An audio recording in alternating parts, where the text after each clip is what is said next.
3 करते हैं। 12.3 में हमें विभाजन सूत्र से क्वेश्चन करने हैं।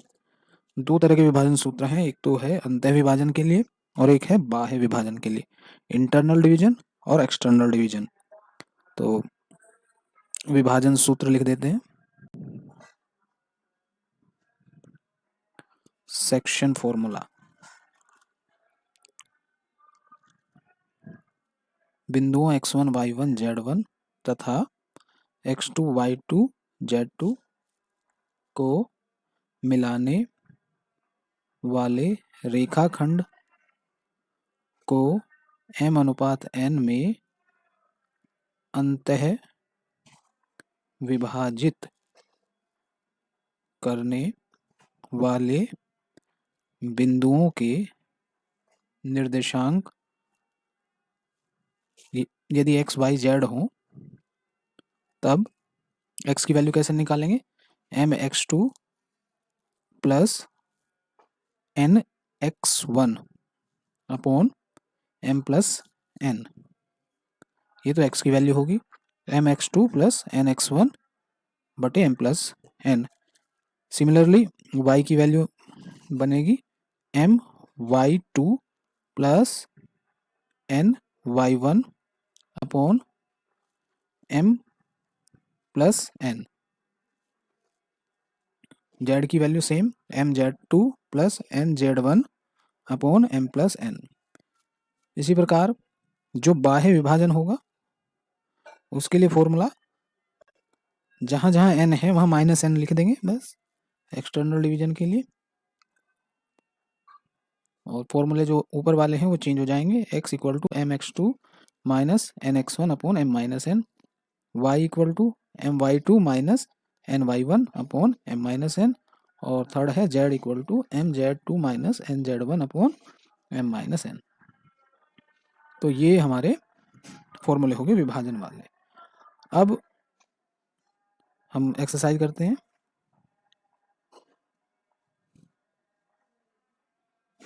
बारह पॉइंट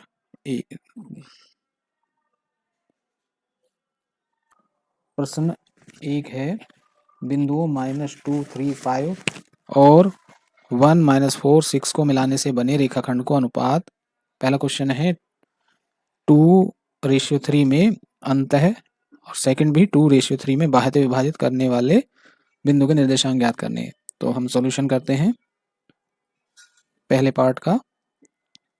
मान लेंगे, माना अंतः विभाजन करने वाले बिंदु के निर्देशांक x y z है। अंत विभाजन का फॉर्मूला लगा देंगे, x equal to m ratio n, तो m की जगह 2 है और m इंटू x2 की वैल्यू 1 है प्लस n, इसकी वैल्यू -2 है x1 की, और m plus n 2 plus 3 equal में आ गया 2 माइनस के 6 अपॉन 5, तो ये हो गया माइनस के 4 अपॉन 5। ऐसी y की वैल्यू निकालेंगे हम, 2 इंटू माइनस के 4 plus 3 into 3 upon 2 plus 3 equal में माइनस का 8 प्लस का 9 अपॉन 5 इक्वल टू 1 अपॉन 5। ऐसे z कोऑर्डिनेट निकालेंगे, ये आ जाएगा 2 into 6 plus 3 into 5 upon 2 plus 3 equal to आ गया 12 plus 15 upon 5 equal to 27 upon 5। तो पहले कोऑर्डिनेट क्या आ गई हमारे पास, x की वैल्यू रख देंगे पहले माइनस के 5 अपॉन 4, फिर y की वैल्यू रख देंगे 1 अपॉन 5 और फिर z की वैल्यू रख देंगे 27 अपॉन 5। ये फर्स्ट पार्ट का आंसर आ गया। ठीक है। एक्सरसाइज 12.3 के फर्स्ट क्वेश्चन का सेकंड पार्ट करते हैं। दिए गए पॉइंट को 2:3 में एक्सटर्नल डिवीजन करना है, उन पॉइंट के हमें कोऑर्डिनेट फाइंड आउट करने हैं। तो उनके लिए भी हम फॉर्मूला लगा देंगे और मान लेंगे माना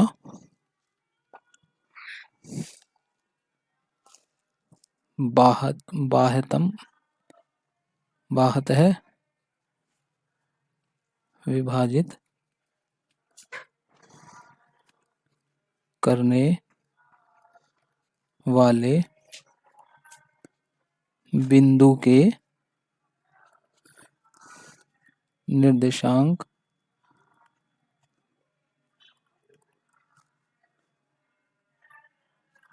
XYZ हैं। तब बाह्यतः विभाजन करने वाले फॉर्मूला लगा देंगे x equal to mx2 minus nx1 upon m minus n।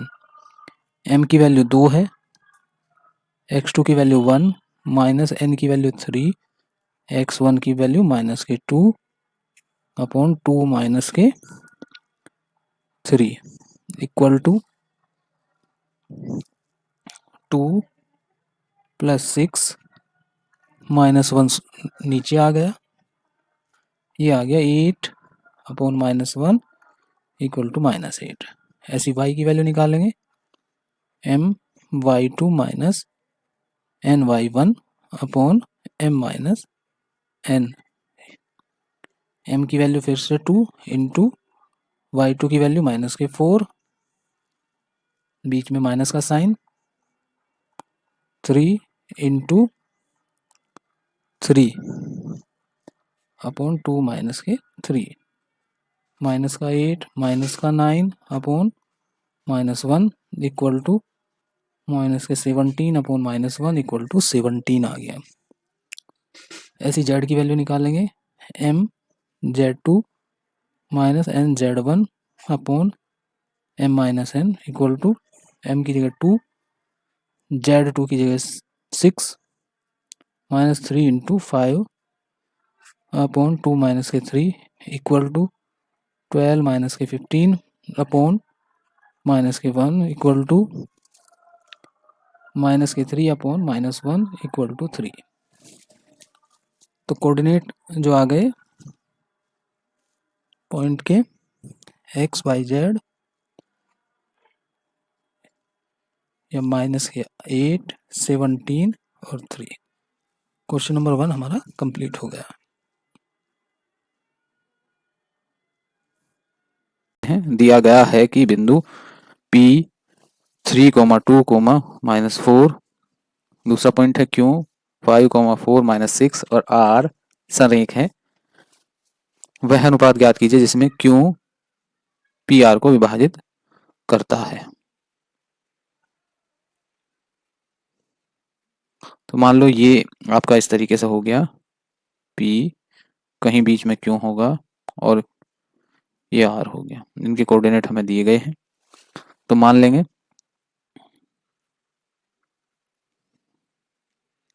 लेंगे कि वो अभिष्ट अनुपात m/n है।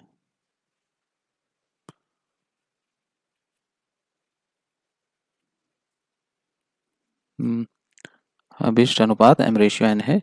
ये वाली वैल्यू मान लो m है, ये n है। इस p के कोऑर्डिनेट हमें दिए हैं 3, 2, माइनस के 4, Q के 5, 4, माइनस का 6, ये p है, ये Q है और ऐसे ही R की वैल्यू दी हुई है 9, 8, माइनस के 10। अब अंतर्विभाजन वाला फॉर्मूला लगा देंगे x वाली वैल्यू के लिए 5 इक्वल टू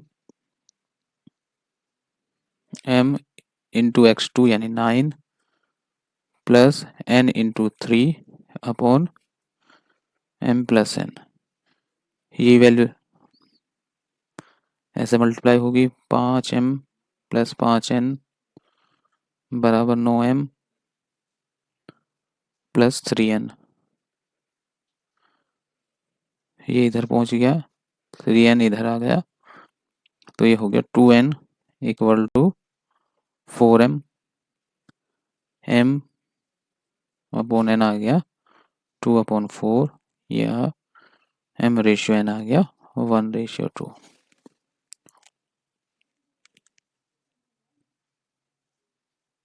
एक्सरसाइज 12.3 का क्वेश्चन नंबर 3 है, बिंदुओं -2, 4, 7 और 3, -5, 8 को मिलाने वाला रेखाखंड वाई जेड तल द्वारा जिस अनुपात में विभाजित होता है उसे ज्ञात कीजिए। फिर से हम मान लेंगे, माना अभिष्ट अनुपात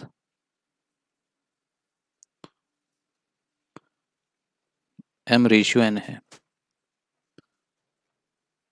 वाई जेड जो तल है उसमें x कोऑर्डिनेट 0 होगा, इसलिए हम x वाले कोऑर्डिनेट के लिए ही वैल्यू निकाल लेंगे। तो 0 = m × 3 plus n × -2 upon m plus n। इसे इधर मल्टीप्लाई कर देंगे तो 3m -2n = 0, 3m = 2n और m/n = 2/3, जिससे कि m/n आ गया 2:3। इसका मतलब है दिए गए बिंदुओं को वाई जेड तल जो है वो 2:3 के अनुपात में विभाजित करता है। इसके बाद हमें क्वेश्चन नंबर 3 में ही कोऑर्डिनेट भी बताने हैं कि कोऑर्डिनेट क्या होंगे। तो कोऑर्डिनेट x कोऑर्डिनेट तो 0 आ गया, x की वैल्यू 0, y की वैल्यू आएगी m × y2 प्लस n की वैल्यू 3 है, into y1 upon m plus n, यानी -10 प्लस के 12/5 = 2/5 आ गया। ऐसे निकालेंगे हम z की वैल्यू। तो z की वैल्यू निकलेगी m × z2 plus n × z1 upon m plus n = 16 + 21/5 37/5। तो वाई जेड पर जो पॉइंट है जो कि दिए गए रेखाखंड को 2:3 में विभाजित करता है उसके निर्देशांक क्या है, 0, 2/5, 37/5। तो रेशियो 2:3 आया और पॉइंट आए 0, 2/5, 37/5। P और Q को मिलाने वाले रेखाखंड PQ को समत्रिभाजित करने वाले बिंदुओं के निर्देशांक ज्ञात करने हैं। तो मान लेंगे कि ये कोई रेखाखंड है PQ लाइन सेगमेंट, और इसमें दो बिंदु इस तरीके से हैं R और S, जिससे कि ये रेखाखंड 3 हिस्सों में बट गया बराबर बराबर, PR, RS और SQ। PR, RS और SQ। तो अगर हम बात करेंगे कि PR रेशियो RQ की, तो वो होगा 1:2 का। और अगर हम बात करेंगे PS रेशियो SQ की, तो वो होगा 2:1। विभाजन सूत्र लगा देंगे, माना बिंदु R के निर्देशांक x, y, z हैं,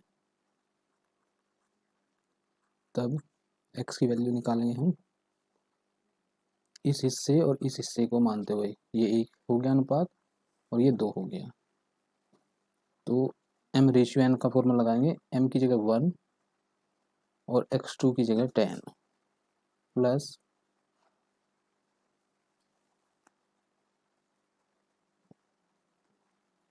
n ×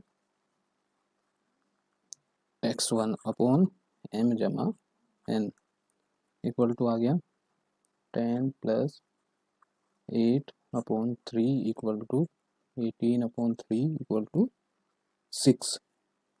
ऐसी y की वैल्यू निकालेंगे, 1 × -16 प्लस के 2 × 2 अपॉन 1 + 2 माइनस के 16 प्लस के 4 अपॉन 3 इक्वल टू माइनस के 12 अपॉन 3 इक्वल टू माइनस के 4। जेड कोऑर्डिनेट आ जाएंगे 1 इंटू ये वाली वैल्यू 6 प्लस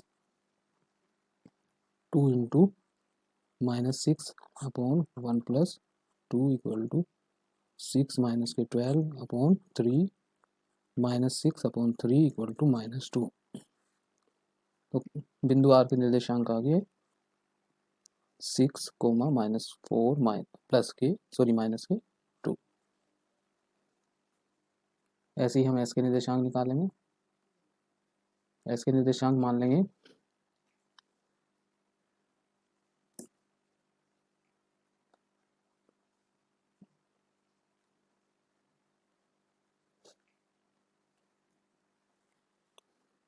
माना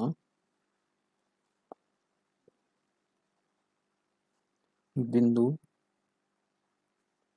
एस के निर्देशांक x1 y1 और z1 है। तब जो इसके लिए अनुपात होगा वो m की जगह 2 आ जाएगा और n की जगह 1 आ जाएगा। फॉर्मूले में रख देंगे तो x1 की वैल्यू बनेगी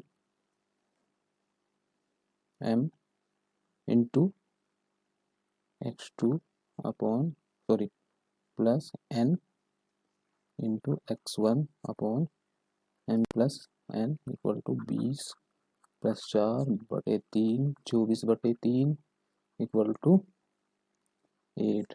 ऐसी y1 की वैल्यू बनेगी 2 इंटू माइनस के 16 प्लस के 1 इंटू 2 अपॉन 2 + 1 माइनस के 32 प्लस के 2 अपॉन 3 इक्वल टू माइनस के 30 अपॉन 3 माइनस का 10। वैसे ही z1 की वैल्यू बनेगी 2 इंटू 6 प्लस 1 इंटू माइनस का 6 upon 2 + 1 12 minus 6 upon 3 6 upon 3 equal to 2। तो हमारे पास s के कोऑर्डिनेट कितने आए? s के कोऑर्डिनेट आए x1 y1 और z1 यानी 8 माइनस के 10 और 2। तो r के कोऑर्डिनेट आए 6 माइनस के 4 माइनस के 2 और s के कोऑर्डिनेट आए 8 -10 2।